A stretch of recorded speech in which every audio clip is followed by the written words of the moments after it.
اعوذ باللہ من الشیطان الرجیم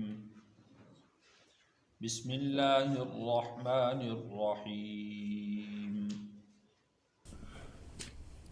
ھذا ذکر، یہ نصیحت ہے، وَإِنَّ لِلْمُتَّقِينَ، اور بے شک متقین کے لیے، لحسن مآب، البتہ بہت اچھا ٹھکانہ ہے۔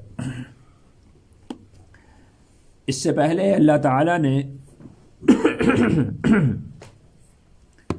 انبیاء علیہم السلام کا ذکر فرمایا تھا، تو اس کے لیے اللہ نے ارشاد فرمایا کہ ھذا ذکر، یہ انبیاء کا تذکرہ ایک نصیحت ہے کہ اس سے اہل ایمان نصیحت حاصل کرتے ہیں، عبرت پکڑتے ہیں۔ وَإِنَّ لِلْمُتَّقِينَ لَحُسْنَ مَآب، اور جو شخص بھی اس سے نصیحت پکڑے، تقوی کو اختیار کرے، تو اس کے لیے بہت اچھا ٹھکانہ ہے۔ اب اس اچھے ٹھکانے کی کچھ تفصیل آگے بیان کی جا رہی ہے، اور وہ اچھا ٹھکانہ کیا ہے، اس کی حقیقت کیا ہے، اس کا دنیا کے اندر ادراک نہیں کیا جا سکتا۔ جیسا کہ رسول اکرم صلی اللہ علیہ وسلم نے ارشاد فرمایا ہے کہ کسی آنکھ نے اس کو دیکھا نہیں ہے، کسی کان نے اس کو سنا نہیں ہے، اور کسی کے دل پر اس کا وہم و گمان بھی نہیں گزرا۔ تو اس کی جو حقیقت ہے وہ تو وہیں جا کر معلوم ہوگی۔ البتہ کچھ تفصیل جو اللہ نے یہاں پر بیان فرمائی ہے وہ یہ ہے کہ جنات عدن، ہمیشہ رہنے کے باغات ہیں، مفتحۃ لہم الابواب، مفتحہ، کھول دیے گئے ہیں، لہم، ان کے لیے، الابواب، دروازے، جنت کے دروازے اہل جنت کے لیے کھول دیے گئے ہیں۔ رسول اکرم صلی اللہ علیہ وسلم نے ارشاد فرمایا کہ جس طرح تم میں سے دنیا کے اندر ہر شخص اپنے گھر کی پہچان رکھتا ہے، اسی طریقہ سے جب اس کو جنت میں داخل کیا جائے گا تو اپنے گھر کی اس کو پہچان ہوگی، اور بلا روک ٹوک وہ اپنے گھر میں داخل ہو جائے گا، اور ان کے لیے جنت کے دروازے کھول دیے گئے ہیں، جیسا کہ مہمان خصوصی کے آنے سے پہلے سارے انتظامات کر دیے جاتے ہیں، دروازے کھول دیے جاتے ہیں، اور اس کے استقبال کے لیے گھر والے باہر کھڑے ہوتے ہیں۔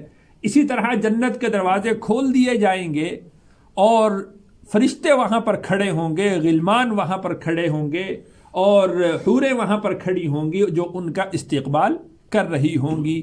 اور جیسا کہ ہم نے سورۃ یاسین میں بھی پڑھا تھا کہ فرشتے اللہ کی طرف سے سلامتی کے جملے، سلامتی کی دعائیں اہل جنت کے لیے وہاں پر پیش کر رہے ہوں گے۔ متکئین فیہا، اہل جنت جنت میں ٹیک لگا کر تکیوں کے ساتھ بیٹھے ہوں گے۔ یدعون فیہا، وہ منگوائیں گے اس میں، جس طرح مہمان خصوصی کے لیے ہر چیز پیش کی جاتی ہے، اور جس چیز کا وہ مطالبہ کرے وہ اس کو پیش کی جاتی ہے، دی جاتی ہے۔ یدعون فیہا، اہل جنت وہاں پر منگوائیں گے، بفاکہۃ کثیرہ، بہت قسم قسم کے میوے، و شراب، اور مشروبات، پینے کی چیز۔ میوے طرح طرح کے ہوں گے، جس کو جی چاہے گا وہ میوہ اس کے سامنے پیش کر دیا جائے گا، اور شراب، طرح طرح کی مشروبات اس کو پیش کی جائیں گی۔ اللہ تعالیٰ نے 4 طرح کی نہروں کا قرآن مجید میں ذکر فرمایا ہے۔ پانی کی نہر ہے، دودھ کی نہر ہے، شہد کی نہر ہے، شراب کی نہر ہے۔ جو اس میں سے مشروب، جیسا مشروب اس کو مطلوب ہوگا وہ اس کے سامنے پیش کر دیا جائے گا۔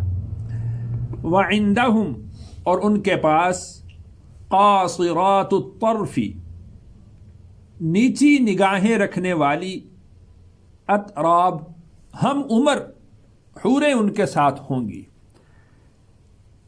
ھذا ما توعدون، یہ ہے وہ جس کا تمہارے ساتھ وعدہ کیا گیا تھا، لیوم الحساب، حساب کے دن کے لیے. جو تمہیں دنیا میں بتلایا جاتا تھا کہ اللہ کی نعمتیں ہیں، اللہ نے اہل جنت کے لیے، اہل تقوی کے لیے جنت تیار کر رکھی ہے، متقین اور پرہیزگاروں کے لیے اللہ تعالیٰ نے بڑے بڑے انعامات تیار کر رکھے ہیں. تو ھذا ما توعدون، جب اللہ تعالیٰ وہ ساری چیزیں اہل جنت کے سامنے پیش کر دیں گے، پھر ارشاد فرمائیں گے کہ یہ ہے وہ وعدہ جو تمہارے ساتھ کیا گیا تھا. اور اللہ تعالیٰ اپنے وعدے میں جھوٹا نہیں کرتے، اپنے وعدے کو یعنی وعدہ خلافی نہیں کرتے، وعدے کو پورا کرتے ہیں. ھذا ما توعدون لیوم الحساب، یہ جو تمہارے ساتھ وعدہ کیا گیا تھا، آج وہ وعدہ پورا کر دیا گیا. ان ھذا لرزقنا، بے شک یہ ہماری دی ہوئی روزی ہے، یہ جو کچھ تمہارے سامنے ہے یہ ہمارا دیا ہوا ہے، ہم نے تمہیں دیا ہے. اور ما لہ من نفاد، اس کے لیے ختم ہونا نہیں ہے. دنیا کی روزی ختم ہو جاتی ہے، باپ کے مرتے ہی جائیدادیں تقسیم ہو جاتی ہیں، ایک بھائی ان میں سے مالدار ہو جاتا ہے، دوسرا لاچار اور بے کس ہو جاتا ہے. جائیداد ختم، باپ مرا، جائیداد تقسیم ہوئی، استعمال ہوئی، وہی جائیداد ختم ہو گئی. اور وہ لوگ کہ جو عیش و عشرت میں تناعم میں زندگی بسر کرنے والے تھے، اب وہی فاقوں پر آ گئے. تو دنیا کی نعمتیں تو ختم ہو جاتی ہیں، لیکن اللہ ارشاد فرماتے ہیں کہ ان ھذا لرزقنا ما لہ من نفاد، یہ جو ہماری دی ہوئی روزی ہے اس کو ختم ہونا نہیں ہے. دنیا کی جوانی ختم ہو جاتی ہے، جنت کی جوانی بھی ختم ہونے والی نہیں ہے. دنیا میں صحت مند آدمی کو بیماری آ پکڑتی ہے، اور جنت کے اندر ایسی صحت اللہ عطا فرمائیں گے کہ کبھی بیماری کا نام و نشان نہ ہوگا، ایسی جوانی عطا فرمائیں گے کہ جس کے بعد کبھی بڑھاپا نہیں ہوگا. یہ تو اہل ایمان کا مختصر سا تذکرہ اور ان کے انعامات کا مختصر تذکرہ تھا. آگے اللہ نے ارشاد فرمایا کہ ھذا، ایک یہ ہے، وَإِنَّ لِلطَّاغِينَ، اور بے شک سرکشوں کے لیے، لَشَرَّ مَآب، بہت برا ٹھکانہ ہے. تو جس طرح اللہ تعالیٰ نے متقین کے لیے جو ان کا ٹھکانہ ہے اس کو مختصراً بیان کیا ہے، اسی طرح جو سرکش ہیں، نافرمان لوگ ہیں، ان کے ٹھکانے کو بھی اللہ نے مختصراً یہاں پر بیان فرمایا ہے. تو جس طرح اہل جنت کے تذکرہ کا بیان وہ کسی کے بس میں نہیں ہے، کسی کی طاقت میں نہیں ہے، کسی کی بساط میں نہیں ہے، اسی طرح سے اہل جہنم کا جو اصل مقام ہے اور اس کی جو اصل سزا ہے وہ بھی کسی کے بس میں نہیں ہے.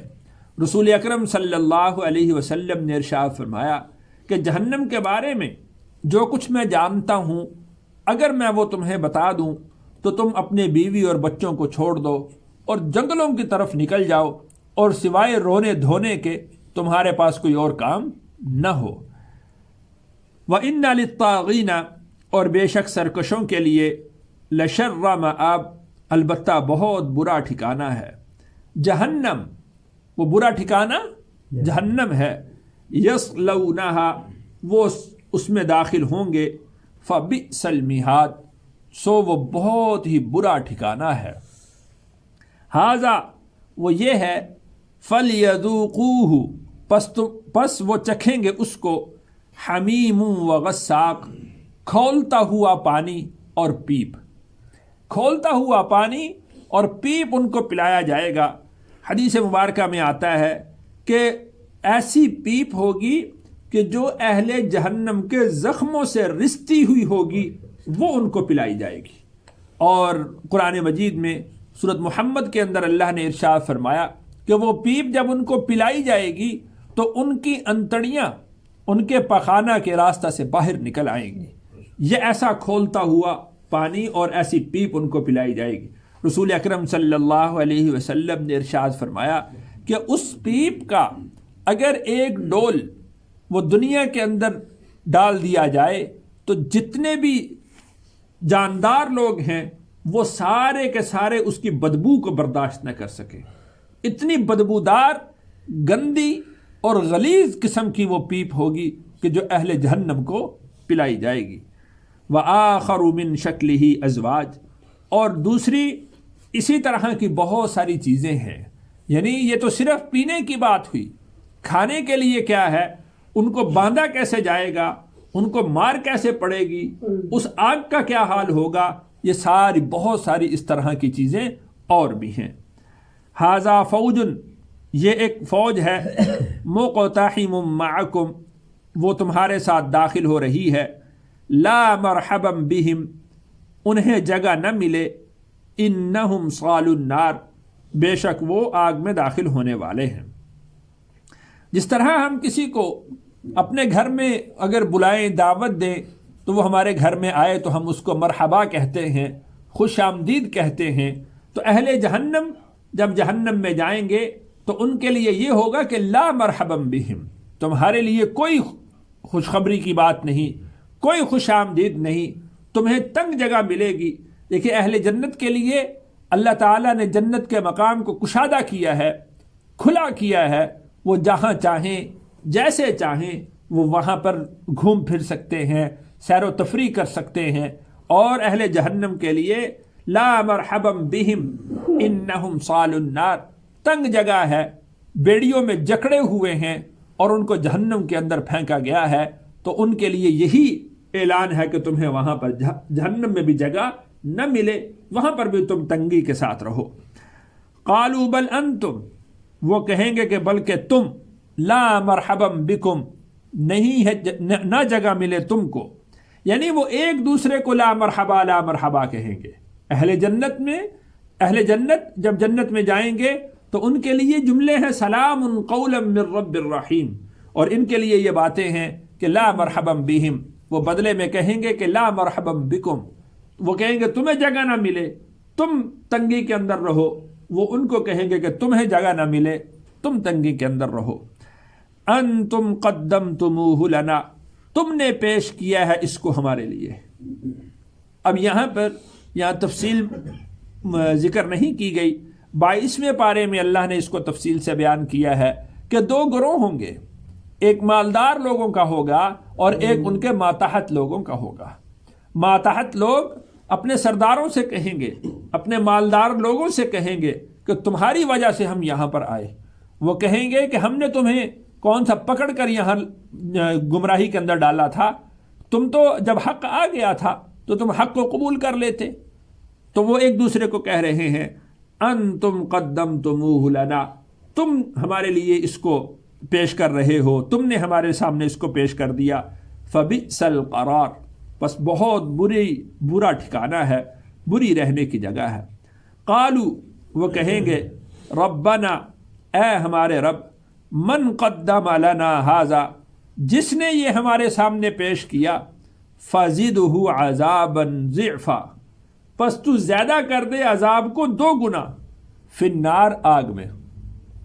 وہ یہ کہیں گے کہ جس نے یہ ہمارے لیے گھڑا کھودا ہے، اے اللہ اس کے لیے عذاب کو دگنا کر دے. وقالو، اور وہ کہیں گے ما لنا، ہمیں کیا ہو گیا، لا نرا رجالا، ہم نہیں دیکھتے ان لوگوں کو، کننا نعدہم، ہم شمار کرتے تھے ان کو، من الاشرار، برے لوگ. اہل جہنم وہاں پر غریب مسلمانوں کو جب نہیں دیکھیں گے، جس طرح وہ دنیا کے اندر کہا کرتے تھے کہ تم تو غریب ہو، تم کمزور ہو، نچلے طبقہ کے لوگ ہو، تو وہ کہیں گے یعنی وہ کہتے تھے کہ اگر خیر اور بھلائی ایمان میں ہے، اسلام میں ہے، تو پھر تمہارے پاس خیر اور بھلائی کیوں نہیں آتی، تمہارے پاس مال کیوں نہیں آ جاتا. وہ کہتے تھے کہ جہنم میں تو تم جاؤ گے، ہم تو مال دے کر چھوٹ جائیں گے، ہم اولاد پیش کر کے چھوٹ جائیں گے. تو وہ کہیں گے کہ ما لنا لا نرا رجالا، ہمیں وہ لوگ نظر نہیں آ رہے، کننا نعدہم من الاشرار، کہ دنیا کے اندر جن کو ہم گھٹیا سمجھا کرتے تھے، دنیا کے اندر ہم جن کو کمتر سمجھا کرتے تھے، دنیا کے اندر ہم جن کو غریب اور فقیر اور محتاج سمجھا کرتے تھے، ہم تو یہ سمجھتے تھے کہ ان کے پاس مال نہیں ہے، یہ جہنم میں جائیں گے۔ ما لنا لا نرى رجالا كنا نعدهم من الاشرار، آج ہمیں وہ لوگ نظر نہیں آ رہے۔ اتخذناهم سخریا، کیا ہم نے ان کو مذاق بنایا تھا؟ اب ان کو بات سمجھ میں آئے گی کہ کیا ہم ان کا ٹھٹھا کیا کرتے تھے، کیا ہم ان کو مذاق بنایا کرتے تھے؟ وہ تو حق بات پر تھے، وہ تو حق کو قبول کر کے جنت کے اندر چلے گئے اور ہم ان کا مذاق اڑا کر جہنم میں آ گئے۔ ام زاغت عنہم الابصار، یا ان سے آنکھیں اچک گئیں، یا ہماری نظر میں وہ نہیں آ رہے۔ مسئلہ معاملہ کیا ہے کہ کیا وہ جنت میں چلے گئے ہیں یا ہمیں وہ نظر نہیں آ رہے، وہ یہیں پر کہیں ہوں گے۔ ان ذالک لحق، اور البتہ یہ بات ثابت ہے، تخاصم اہل النار، اہل نار کا آپس میں جھگڑنا، یعنی یہ جو درمیان کی بات ہے، یہ جو بیان کیا گیا کہ من قدم لنا ھذا فزدہ عذابا، اور انتم قدمتموہ لنا، کہ تم ہمیں جہنم میں لے کر آئے، وہ کہیں گے تم ہمیں جہنم میں لے کر آئے۔ سورۃ اعراف میں اللہ نے ذکر فرمایا کہ دو جماعتیں بن جائیں گی، ہر ایک جماعت دوسرے پر لعنت کرے گی۔ اہل جہنم میں جا کر دو جماعتوں میں تقسیم ہو جائیں گے، ہر ایک جماعت دوسری جماعت کو لعنت کرے گی۔ تو اللہ ارشاد فرماتے ہیں کہ ان ذالک لحق تخاصم اہل النار، اہل نار کا آپس میں جھگڑنا، یہ بات ثابت ہو گئی، یہ نظر آ گیا ان کو، یہ انہوں نے دیکھ لیا کہ وہ ایک دوسرے پر لعنت کر رہے ہوں گے۔ اللہ تعالیٰ سے دعا ہے اللہ تعالیٰ مجھے اور آپ کو متقین میں سے، اپنے فرما بردار لوگوں میں سے شامل فرمائے۔ الحمدللہ رب العالمین والصلاة والسلام على سيد الرسل وخاتم الأنبياء والمرسلين ربنا آتنا في الدنيا حسنة وفي الآخرة حسنة وقنا عذاب النار يا عزيز يا غفار وادخلنا الجنة مع الأبرار يا رب العالمين اللهم اكفنا بحلالك عن حرامك واغننا عن فضلك